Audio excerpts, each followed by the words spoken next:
All right, we're gonna make a quick little ranch dressing that is healthier than the regular one, okay? In here I have half a cup of plain yogurt and a 1/4 cup of mayo. I'm gonna add salt and pepper.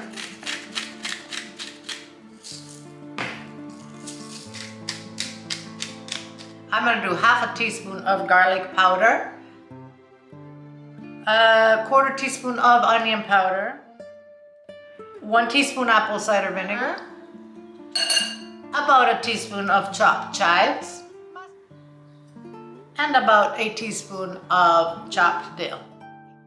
We'll mix that well.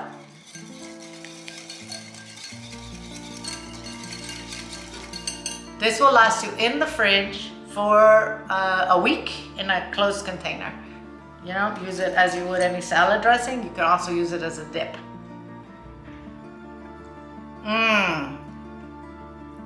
Delicious. Wow.